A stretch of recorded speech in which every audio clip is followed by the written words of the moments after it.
Vous avez observé avec nous que les députés de l'opposition,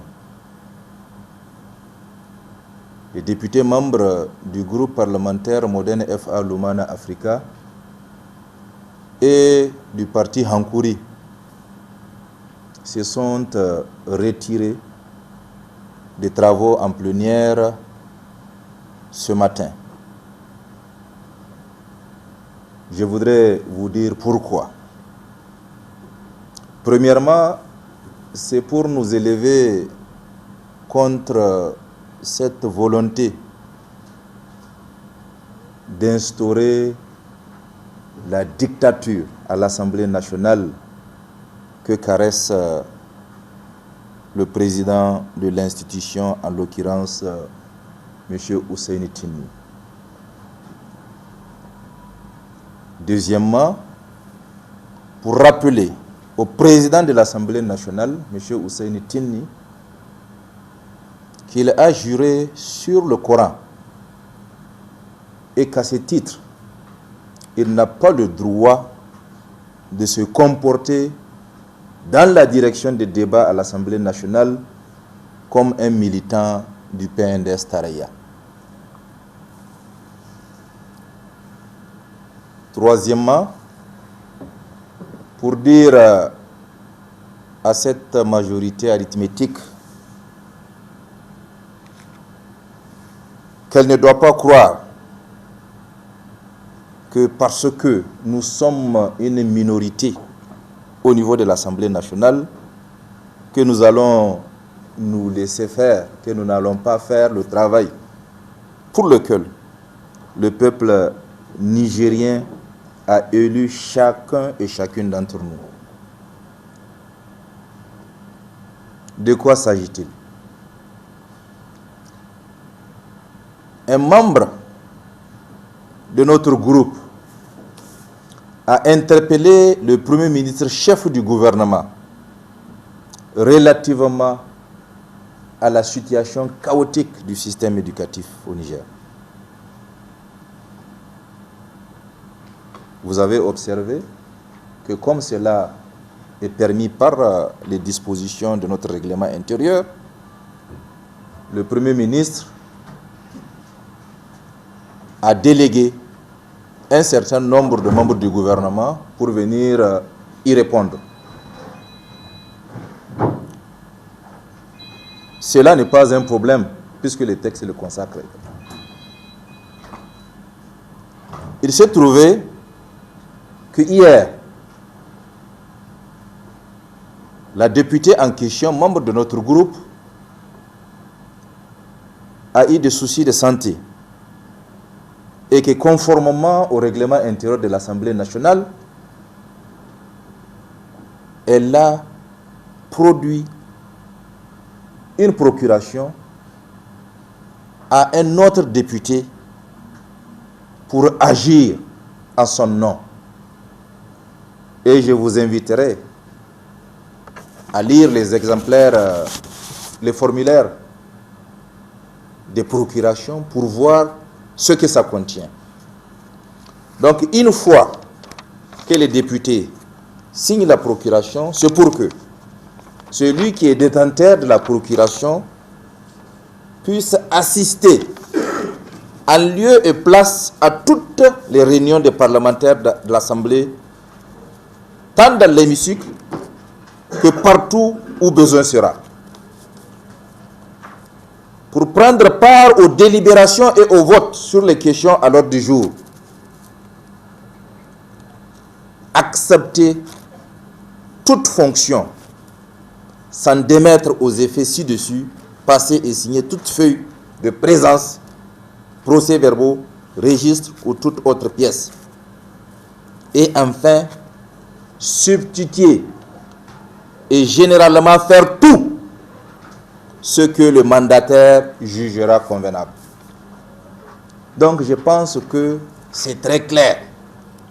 Les députés détenteurs de la procuration peuvent valablement agir en lieu et place de celui qui lui a donné le mandat.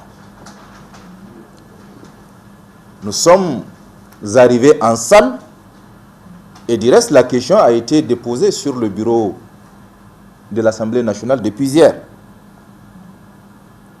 Mais dans la salle, d'abord, on feint que bon, on n'est pas très au courant, alors que l'administration a authentifié la procuration. Ensuite, on dit que ce n'est pas dans le règlement intérieur, mais bon, on va violer à moitié le règlement intérieur, puisque c'est ça que ça veut dire. On dit que les usages, par le passé, ont autorisé à ce que un des secrétaires élus donne lecture du contenu de l'interpellation. C'est ce qu'ils ont fait. Mais même si on va dans leur logique où il faut violer le règlement intérieur, on ne doit pas la violer à moitié. Après avoir donné le contenu de l'interpellation, nous avons dit que nous allons exercer notre droit de réplique. Parce que dès que les membres du gouvernement auront fini de donner des explications après le débat général, les députés auteurs de l'interpellation, ou dans le cas qui nous concerne son mandataire, a bel et bien un droit de réplique. Et c'est cela qui nous a été froidement refusé par le président de l'Assemblée nationale, qui pour la circonstance et comme d'habitude s'est caché derrière cette majorité arithmétique. Mais nous comprenons pourquoi on nous pousse à nous taire, surtout sur cette question. Parce que on ne veut pas que nous disions au peuple nigérien que contrairement au discours, la réalité en ce qui concerne la prise en compte des problèmes au niveau du système éducatif et tout autre. Nous avons adopté il y a 48 heures, ils ont adopté il y a 48 heures la loi des finances. Il ne veut pas que nous disions que dans cette loi de finances, seulement 13,78% du budget général ont été affectés au système éducatif. Donc aux 4 ministères, aux 4 départements ministériels qui composent le système éducatif. En lieu et place, si vous vous rappelez bien, des 25% promis. Ça, c'était leur promesse qu'ils allaient injecter dans le système éducatif 25% du budget général. Nous sommes à 13,78%.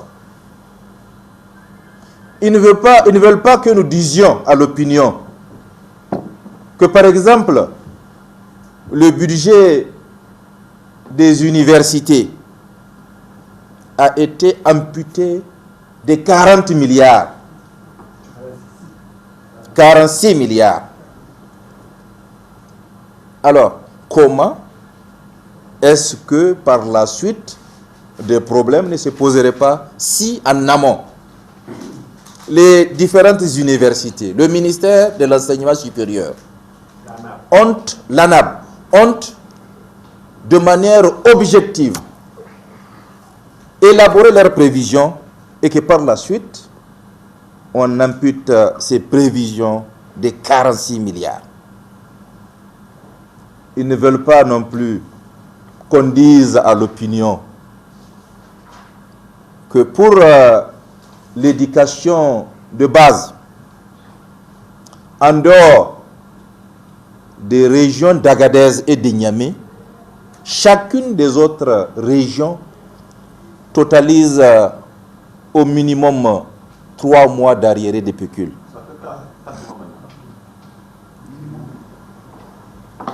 Et que, à ce niveau également, les prévisions ont été réduites de manière drastique.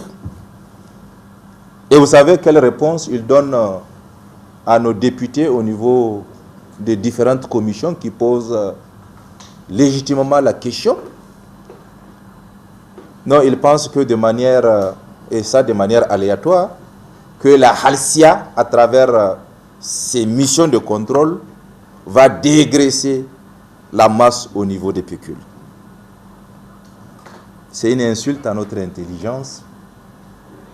C'est un non-respect au peuple nigérien. On ne peut pas, sur la base d'une gouvernance aléatoire, régler les problèmes de l'école nigérienne. Ils ne veulent pas non plus que nous vous disions que les fondateurs des écoles privées ont parfaitement eu raison de dire que dans certaines écoles,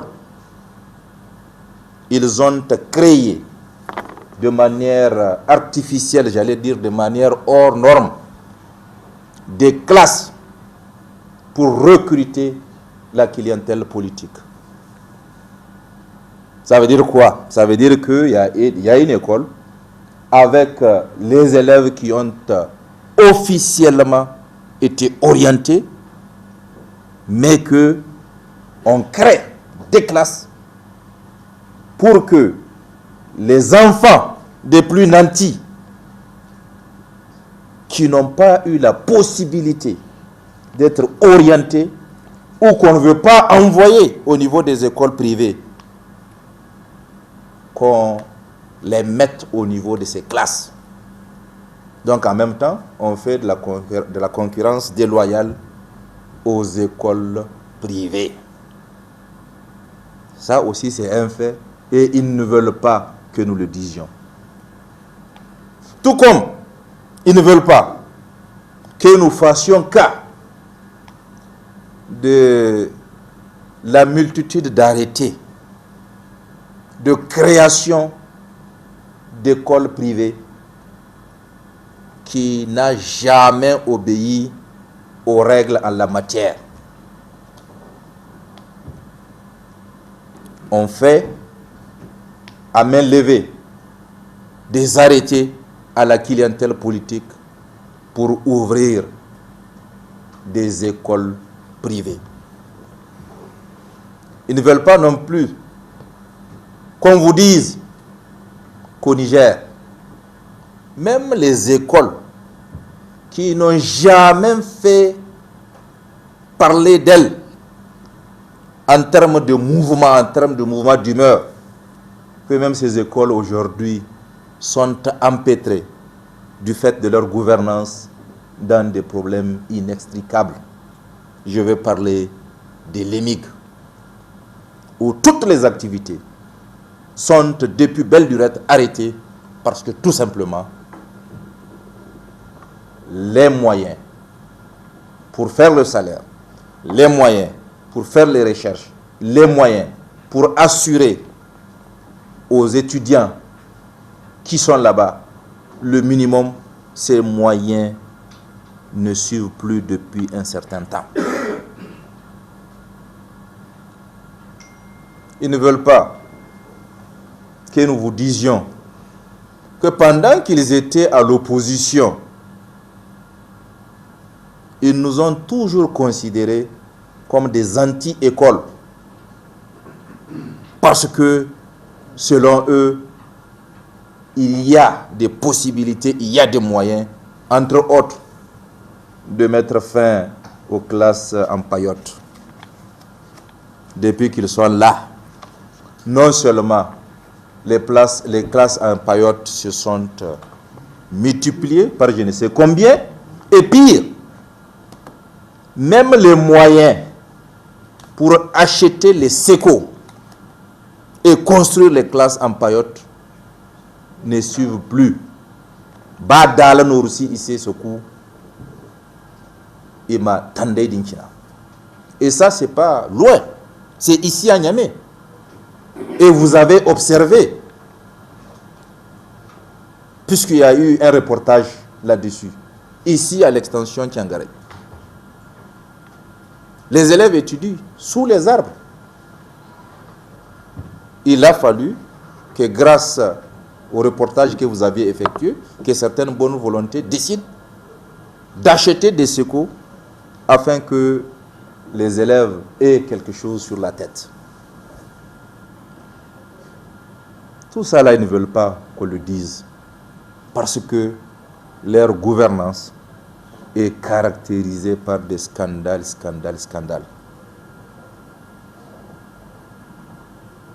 Pour faire une digression, vous avez observé que pendant que le système éducatif est totalement abandonné, eux, ils choisissent, sans respecter le peuple nigérien, de prendre 16 milliards, quoique le ministre, dans ses réponses, nous dit que c'est plus que 16 milliards, c'est 21 milliards pour réparer un avion, fut-il un C-130. C'est vous dire que les choix politiques sont à mal cerner et que nos gouvernants actuels n'ont que faire de l'école nigérienne. Nos gouvernants actuels n'ont pas pitié du peuple nigérien. Nos gouvernants actuels naviguent à vue, puisqu'il n'y a pas de planification sérieuse.